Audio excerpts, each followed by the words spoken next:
Screen visible है बेटा? Yes ma'am, screen visible. देखो बेटा, इसमें क्या है, आपको दो तरह की इक्वेशंस आपको सॉल्व करवाई है। एक है हीट इक्वेशन और एक है वेव इक्वेशन। वेव इक्वेशन क्या है, क्या होती है वेव इक्वेशन? कि आपके पास एक स्ट्रिंग है, आपने दो एंड पे टाई किया हुआ है, उसको स्टार्टिंग में आपने इनिशियल कोई मान लो मूवमेंट दी है। Suppose this is your string, this is say x is equal to 0, x is equal to l। आपने इसको स्टार्टिंग में हल्का सा कोई मूवमेंट दिया है, और उसके बाद एट एनी टाइम t, है ना, स्ट्रिंग की मूवमेंट चेंज होती रहेगी, मतलब पोजीशन। तो at any time t we want to know the position. अब जो पोजीशन है वो is a function of x also और टाइम आल्सो, है ना। x का x ये है, और जैसे जैसे टाइम चेंज होता जाएगा वैसे भी ये चेंज हो जाएगा। तो ये आपका जो पोजीशन ऑफ स्ट्रिंग, मतलब ये वाली, ये जो डिस्टेंस है, this will be a function of x also and t also, तो उसको uxt लिखते हैं। तो मॉडलिंग हमने नहीं कराई, बट जब आप इसमें लॉज लगाते हो फिजिक्स के, तो the wave equation is this. ठीक है बेटा, with two initial conditions. Initial conditions मतलब t इज इक्वल टू 0 पे, and two boundary conditions. Boundary conditions मतलब at x is equal to 0 पे और x is equal to l पे आपको कंडीशंस दी होंगी। So this is your wave equation. Fine बेटा। और Yes, एक ma'am. है हीट इक्वेशन। हीट इक्वेशन क्या है भाई, कि मान लो यू हैव अ रॉड, ठीक है, आपने इसको t इज इक्वल टू 0 पे कोई टेम्परेचर दिया हुआ है, ठीक है, and then automatically the cooling is taking place. आपके पास यहाँ पे दो बाउंड्री कंडीशंस है, मतलब हो सकता है दोनों एंड्स आपने you have put both ends at 0 temperature, मतलब आपने आइस में रखा हुआ है। So whatever is the conditions, तो आपका जो रॉड में जो टेम्परेचर है, that again is a function of x and time।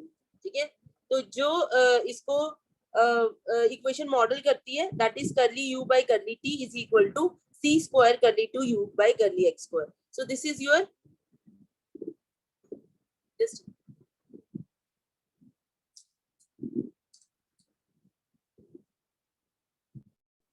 Heat equation. ठीक है बेटा, अब ये दोनों इक्वेशंस जो हैं, they are partial differential equations। Can you see बेटा, partial differential equation मतलब जो डिपेंडेंट वेरिएबल है, that is a function of more than one variable। यहाँ पे आपके पास टू बाउंड्री कंडीशंस रहती हैं, और क्योंकि टाइम में एक ही डेरिवेटिव है, एक इनिशियल कंडीशन रहती है। ठीक है, to find out the constant of integration. Now there आपको जो हमने कोर्स में पढ़ाया है, we have just talked about ordinary differential equation, और आई थिंक अभी तक जो आपने सॉल्व किया होगा वो ऑर्डिनरी ही सॉल्व किया होगा। बट partial की भी there are so many methods, and there is one of the method where we can use Fourier series। okay बेटा, am I clear? समझ आ रहा है क्या कह रही हूँ मैं? ठीक है, तो वो हमने आपको करवाया है, एंड सिर्फ यही दो इक्वेशंस को सॉल्व करवाया है। there are so many जिसको आप सॉल्व कर सकते हो Fourier series यूज करके, but because these two equations are important physically, they occur in many places। आपको पता है कि टेम्परेचर से भी हम डील करते रहते हैं, और वेव इक्वेशन मतलब स्ट्रिंग मूवमेंट भी हमारा हमेशा रहता ही है, तो इसलिए दीज आर इंपॉर्टेंट इक्वेशंस, इनको सॉल्व करवाया है। अब आइडिया इज, अब इसमें ना there are so many steps जो आपको याद रखने हैं, इसलिए आप हल्का सा कंफ्यूज होते हो। तो मैं आपको एक क्वेश्चन कराती हूँ हीट इक्वेशन का। तो आपके पास ये है, मान लो this is your heat equation, solve curly u by curly t is equal to c square curly 2u by curly x square. आपको दिया हुआ है कि u at x is equal to 0 at all times is 0, मतलब left end of the rod जो है उसको 0 temperature पे मेंटेन किया हुआ है। Similarly u at x is equal to l at all times is 0, ये वाला राइट एंड भी आपने 0 टेम्परेचर पे मेंटेन किया हुआ है, ये लेंथ l है इसकी रॉड की। एंड u at x, 0 मतलब इनिशियली जो टेम्परेचर है, मतलब t is equal to 0 पे, that is given by this function x for 0 less than x less than l by 2, and this is l minus x for l by 2 less than x less than l। Question समझ में आ गया बेटा? बस आपने ये solve करना है। you are given one equation and you are given two boundary conditions and you are given one initial condition। ठीक है बेटा? Yes, ma'am. अब मैं आपको स्टेप्स लिखती हूँ सबसे पहले कि क्या क्या आपका यूज होगा। First step is separation of variable. हम ये करते हैं कि हम इसका सॉल्व जो करेंगे वो सेपरेशन ऑफ वेरिएबल से करेंगे। उसका क्या मतलब है, सेपरेशन ऑफ वेरिएबल मतलब आप एज्यूम करोगे कि जो आपका सोल्यूशन है दैट इज, क्योंकि वो x और t का फंक्शन है, that is x a function of x and a function of t। ठीक है, एंड देन उसके बाद क्या करोगे, इसको इक्वेशन में पुट करोगे, put it in your equation. पहला स्टेप क्या है कि आप एज्यूम करोगे कि your solution is product of two functions, one of which is a product of x only and the other one is a function of t only. One of the first function is a function of x only and the other one is a function of t only. ठीक है. Second step में क्या करोगे, put this function in your equation, ये आपकी equation है, put it in star. तो आप क्या करोगे, करली u बाय करली t क्या होगा बेटा, क्योंकि ये तो x का फंक्शन है तो x ऐसा रहेगा, t एक बार डिफरेंशिएट हो जाएगा और हमें क्या चाहिए, करली 2u बाय करली x स्क्वायर, ये क्या होगा आपका x डबल डैश t ऐसा. ठीक है, तो इसको जब पुट करोगे what you will get x t dash is equal to c square x double dash t. Fine बेटा. अब इसमें आप क्या करोगे, इसको अलग अलग कर लो, जैसे x double dash by x is equal to t dash by c square t. Now this is a function of x only and this right hand side is a function of y t only. अब एक फंक्शन of x और function of t बराबर कब होंगे, when they are equal to a constant. ठीक है, otherwise there is no way कि दे आर ऑलवेज इक्वल. तो ये कांस्टेंट जो होगा, next thing is constant can be positive और जीरो और नेगेटिव. ठीक है, तो जब पॉजिटिव होगा तो इसको आप k स्क्वायर अज्यूम कर लोगे, क्योंकि every positive number is square of some other number. Zero को आप जीरो लिखोगे और जब नेगेटिव होगा तो आप अपना कांस्टेंट अज्यूम कर लोगे माइनस k स्क्वायर. तो आपके पास क्या आ जाएगा, x double dash by x is equal to t dash by c square t. एक बार इसको पॉजिटिव लोगे k स्क्वायर, एक बार इसको जीरो लोगे और एक बार इसको नेगेटिव लोगे. तीन केसेस हैं, समझ आ रहा है बेटा? Yes, ma'am. फाइन. अब इस केस में जब आप इसको सॉल्व करोगे, यहाँ पे सॉल्व करोगे जब, you get x double dash minus k square x is equal to 0. एक इक्वेशन ये आपको सॉल्व करनी आती है. You will write the auxiliary equation will be m square minus k square is equal to 0, m is equal to plus minus k और आपका x क्या हो जाएगा, c1 e raise power kx plus c2 e raise power minus kx. ठीक है, एक बार आप time से करो, t dash upon c square t is equal to k square. तो आपके पास क्या आ जाएगा, t dash minus c square k square t is equal to 0. इसको सॉल्व कर लो तो auxiliary equation is m square m minus c square k square 0. तो m की वैल्यू क्या आ गई, c स्क्वायर k स्क्वायर, एक ही रूट है तो आपका टाइम क्या बना, दैट इज कुछ और ले लो, c3 e raise power k c3 c square k square t.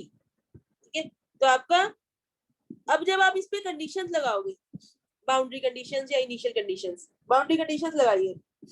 जब बाउंड्री कंडीशन क्या है कि at x is equal to 0 u is 0 ना, इसका मतलब क्या है कि x 0 t is 0. Just a minute बेटा.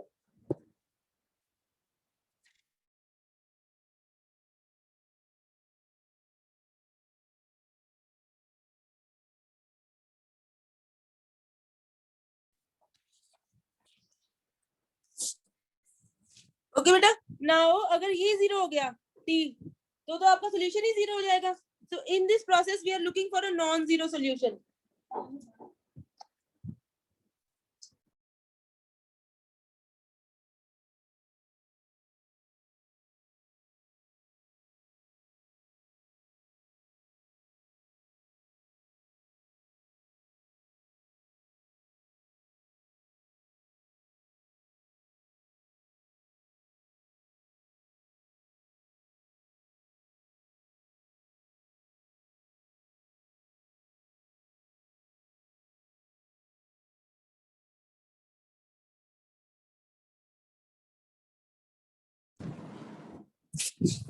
हाँ जी, sorry.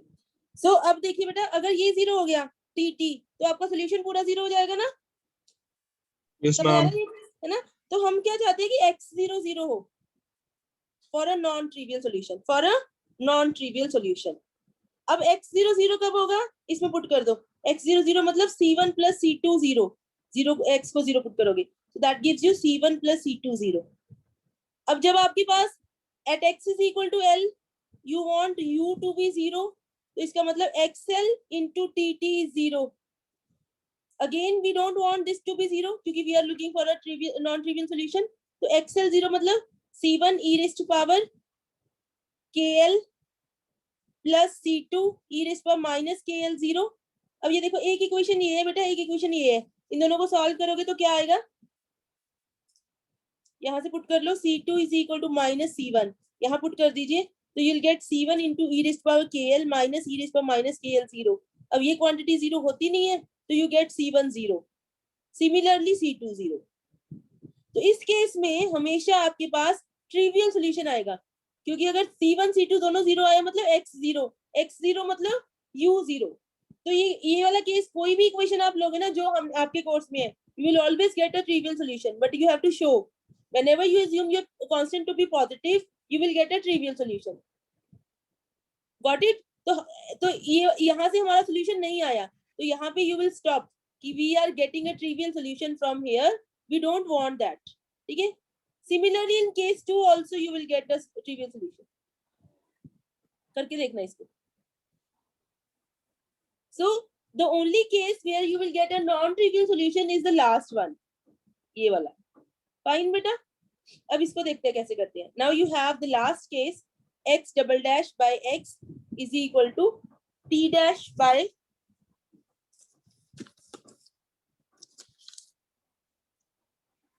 c square, t is equal to minus k square. अब यहाँ से क्या आ गया, x double dash plus k square x is equal to 0 and t dash minus plus c square k square t is equal to 0. Fine बेटा. अब ये देखिए यहाँ से सोल्यूशन निकालो, बताओ क्या आएगा आपके पास. यहाँ से ऑक्सिलरी इक्वेशन क्या आएगी, your auxiliary equation is m square plus k square 0. So m is plus minus iota k, तो यहाँ से आपका आ गया x is equal to c1 cos kx plus c2 sin kx, और यहाँ से आपका क्या आ गया, m square m minus c square plus c square k square 0, तो m आ गया minus c square k square और t आ गया आपका C3 e raised to minus k square c square t. Okay बेटा. तो आपका जो सोल्यूशन होगा, अब बाउंड्री कंडीशन लगाइए. बाउंड्री कंडीशन लगाओगे x 0 0 है, दैट गिव्स यू C1 0 करो, ये 1 हो जाएगा. ठीक है, जब 0 पुट करोगे और ये 0 हो जाएगा, C1 0, x 0 0 gives you C1 0. अब xl 0 गिव्स यू, C1 तो ऑलरेडी 0 हो चुके हैं, you get C2 sin of KL 0. Fine बेटा. अब देखिए आपने again, because you are looking for a non trivial solution, for a non trivial solution आप C2 को 0 नहीं करोगे क्योंकि फिर तो ट्रिवियल हो जाएगा. You want sin KL 0. अब sin KL 0 कब होता है बेटा, sin 0 कहाँ होता है, हॉरिजॉन्टल एक्सिस पे. That gives you KL is equal to n pi where n is any integer. ठीक है बेटा. तो आपका x जो हो गया वो क्या हो गया, that is C2 as such sin k की वैल्यू क्या आ गई, n pi by l, n pi by l x. Got it बेटा? So this is your x. Excuse me, ma'am. Yes बेटा. मैम ट्रिवियल सॉल्यूशन में मतलब cos हमारा 0 हो जाएगा और नॉन ट्रिवियल में sin हो जाएगा ना 0. नहीं बेटा, ट्रिवियल सॉल्यूशन मतलब जीरो सॉल्यूशन, ट्रिवियल मतलब अपनी इक्वेशन का जीरो सॉल्यूशन. अब देखिए बेटा यहाँ पे C1 तो 0 आ गया ना मेरा, है ना. ये बाउंड्री कंडीशन पुट करके C1 0 आ गया डायरेक्टली, क्योंकि ये 1 हो गया ये 0 हो गया, तो आई गेट C1 0. अब जब XL 0 मतलब C2 into sin KL 0. ठीक है बेटा. Yes ma'am. अगर अब ये चीज 0 कब होगी, या तो C2 0 हो या ये 0 हो, है ना. Yes ma'am. अब अगर C2 0 हो गया तो क्योंकि C1 ऑलरेडी 0 है, तो C1 C2 0 implies x 0, which implies your solution is 0, which implies solution is trivial, and we are looking for a non-zero solution. आया समझ? इसलिए we will go for sin KL should be 0. तो sin KL 0 से आपके पास क्या आ गया, k की वैल्यू आ गई, C2 की नहीं आई, C2 as such है. Okay ma'am. Yes ma'am. तो आपका जो सॉल्यूशन बना, that was the product of xx and tt. तो x आपका ये रह गया C2 sin n pi l by x, और t जो है आपका वो ये है C3 e raised to minus c square k square t. अब यहाँ पे भी k स्क्वायर की वैल्यू पुट कर दो, n square pi square by l square, है ना. k की वैल्यू हमारे पास आ चुकी है ना. ये तो आपका जो सॉल्यूशन है वो आप इसको C2 और C3 को call it another constant, so call it a, say sin n pi by lx e raised to minus n square pi square c square by l square t. So this is the solution you get. अब इसमें क्या problem है बेटा इस solution में? अभी ए निकालना ना हमने, यस मैम, ये कैलकुलेट कर और ए कैलकुलेट करने का डायरेक्ट तरीका है कि आप इसको उसके बराबर कर दो, t is equal to 0 put करो और जो फंक्शन दे रखा है आपको, ठीक है, ये देखिए आपको दे रखा है ये t is equal to 0 put कर दोगे तो u x0 क्या दिया हुआ है आपको, x for 0 less than x less than l/2, l minus x और l/2 less than x less than l, ठीक है, t इज इक्वल टू 0 पे ये दे रखा है। तो अगर यहाँ पुट करोगे तो you will gate a sin n pi l/x। तो यहाँ से a निकल रहा है, नहीं निकल रहा ना बेटा, डायरेक्टली नहीं निकल रहा है l, ठीक है। a हमें कांस्टेंट, क्योंकि a इज अ कांस्टेंट, यहाँ पे a क्या आ रहा है आपके, फंक्शन ऑफ x, ठीक है। तो यहाँ पे डायरेक्टली a नहीं निकलेगा अगर आप पुट करोगे t इज इक्वल टू 0। तो उसके लिए नेक्स्ट चीज चाहिए होती है। अब यहाँ पे देखिए ये कितने सॉल्यूशंस आपको मिले हैं, this is a solution for any n, n को कुछ कुछ पुट करते रहेंगे, n को 1 पुट करो, -1 पुट करो, 2 पुट करो, -2 पुट करो, you will get your solutions अलग अलग। So these are infinite solutions, these are infinitely many solutions. ये समझ में आया बेटा, है ना? n को 1 पुट कर दो क्योंकि n इज एनी इंटीजर, ये वाली चीज is true for any integer, n चाहे 1 ले लो चाहे 2 ले लो। तो n इज इक्वल टू 1 के लिए भी ये सोल्यूशन है, n इज इक्वल टू 2 के लिए भी ये सोल्यूशन है, n इज इक्वल टू 3 के लिए भी, and so on. So then अब देखिए आप अपनी इक्वेशन को देखिए, दिस वाज योर इक्वेशन। अगर u1 and u2 are two solutions, then can you see u1 plus u2 is also a solution, है ना बेटा? क्यों? क्योंकि अगर u1 सॉल्यूशन है तो करली u1 by curly t is equal to c square, curly 2 u1 by करली x2, u2 सॉल्यूशन है तो करली u2 by curly t is equal to c square, curly 2 u2 by करली x2। अब दोनों को ऐड कर दीजिए, so you'll get curly by curly t of u1 plus u2 is equal to c square, curly 2 by curly x2 u1 plus u2, so this is also a solution। तो linear equations जो भी होती हैं, if u1 and u2 are two solutions then their sum is also a solution। अब यहाँ भी हमारे पास infinitely many solutions है, सबको ऐड कर दो starting from n is equal to 0, that is called principle of superposition। got it बेटा? so now principle of superposition says कि अगर इसको मैं a की जगह पे al लिख रही हूँ, क्यों? क्योंकि जैसे ही n चेंज होगा तो ये कांस्टेंट चेंज हो जाएगा, सो इसको un। So principal of superposition says, principal of superposition says summation un xt n from 0 to infinity is a solution। समझ में आया बेटा? ये this is the principle of superposition कि अगर दो सॉल्यूशंस हैं तो you have their sum is also a solution। तो ऐसे ही अगर आपके पास n is equal to 0 1 2 3 and so on सबके लिए solutions हैं, then you just sum it, that is also a solution। तो आपके पास क्या बन गया कि summation an sin n pi x by l e raised to power minus n square pi square upon l square c square t n from 0 to infinity is a solution। got it बेटा? अब हमने an निकालना है। Now use the initial condition.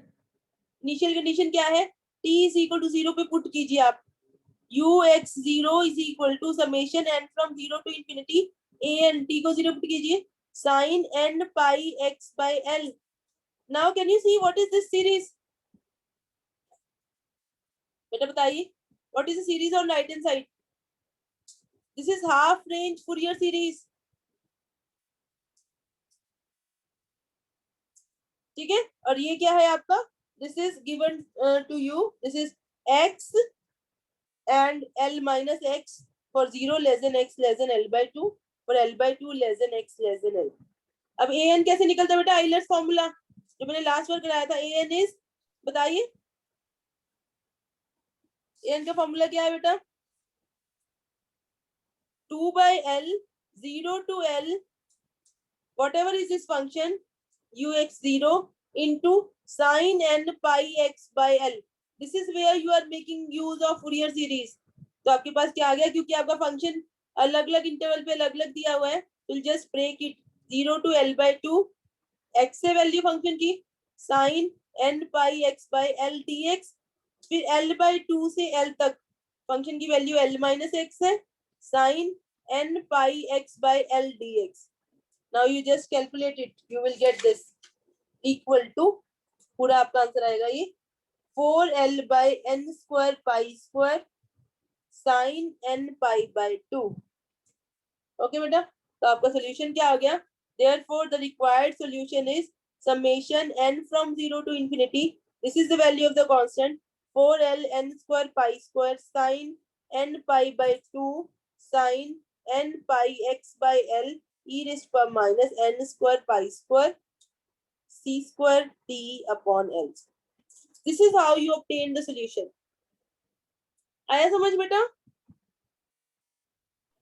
Yes, ma'am. Yes. So now आपके पास ये tutorial sheet है ना, इसको पूरा पूरा सेम है, सारे क्वेश्चन सेम है, यही स्टेप्स आपने रिपीट करने हैं बेटा. इट्स वेरी इजी, अगर आप एक बार आपको सारे स्टेप्स क्लियर हो जाए ना, क्योंकि there is no other step, आपने यही स्टेप्स रिपीट करने हैं. कर लोगे अब? यस बेटा. Yes, ma'am. Yes, ma'am.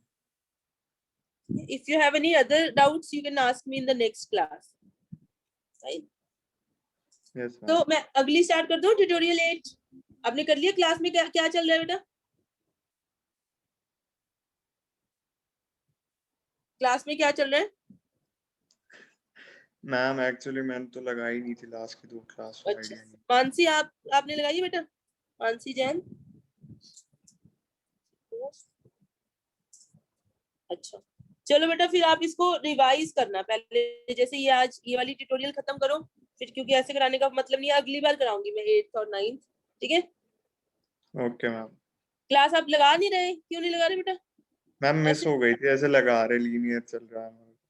अच्छा मिस ओके, हो- लीनियर चल रहा है. ठीक है ना, आपके पास अगर ट्यूटोरियल शीट है ये वाली, आप देखोगे एक बार कि ये सारे क्वेश्चंस ऐसे हैं. है आपके पास ट्यूटोरियल 7 बेटा? नो मैम अभी तो नहीं है. अभी नहीं है? ठीक है, उसमें 6 क्वेश्चंस है बेटा, 6 सारे ऐसे हैं. ठीक है, आपने यही स्टेप्स फॉलो करने हैं हर में, कि सबसे पहले आपने सेपरेशन ऑफ वेरिएबल करना है. ठीक है, फिर अपनी इक्वेशन में पुट करना है. ठीक है बेटा, और उसके बाद 3 केसेस बनाने हैं, 1 2 3. पहले 2 केसेस में हमेशा आपके पास ट्रिवियल सॉल्यूशन आएगा, मतलब जीरो सॉल्यूशन आएगा. ठीक है, मतलब जो केसेस, ऐसा नहीं कह रही कि हमेशा आता है, पर जो हम आपको देंगे उसमें यहाँ ट्रिवियल सॉल्यूशन आएगा और यहाँ पे नॉन ट्रिवियल, पर आपने करके दिखाना है वहां पे एग्जाम में. तो नॉन ट्रिवियल सॉल्यूशन जो आपके पास आया, उसमें फिर आपका एक कांस्टेंट बचेगा हमेशा, और उस एक कांस्टेंट को निकालने के लिए आपको इनिशियल कंडीशंस यूज करनी है. ये हीट इक्वेशन की मैं बात कर रही हूँ. तो इनिशियल कंडीशन यूज करने से पहले आपको प्रिंसिपल ऑफ सुपरपोजिशन लगाना है, और फिर उसके बाद आपकी फूरियर सीरीज लगेगी. और जब वेव इक्वेशन करोगे तो 2 कांस्टेंट्स बचेंगे यहाँ पे. ठीक है, again you will apply the principle of superposition and then you will solve, you will get your Fourier series, half range Fourier series. Fine बेटा? Yes ma'am.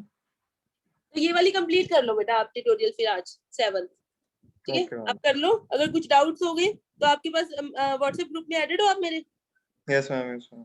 वहां पे आप डाउट्स डाल सकते हो अगर इस ट्यूटोरियल में आपको हुआ स्पेशली. ठीक है बेटा, और फिर नेक्स्ट जो है वो हम नेक्स्ट क्लास में करेंगे, और अगर जरूरत पड़ी तो then we will have an extra also अगर आप चाहते हो. ठीक है? Yes ma'am. Thank you ma'am. Okay बेटा, या थैंक यू बेटा.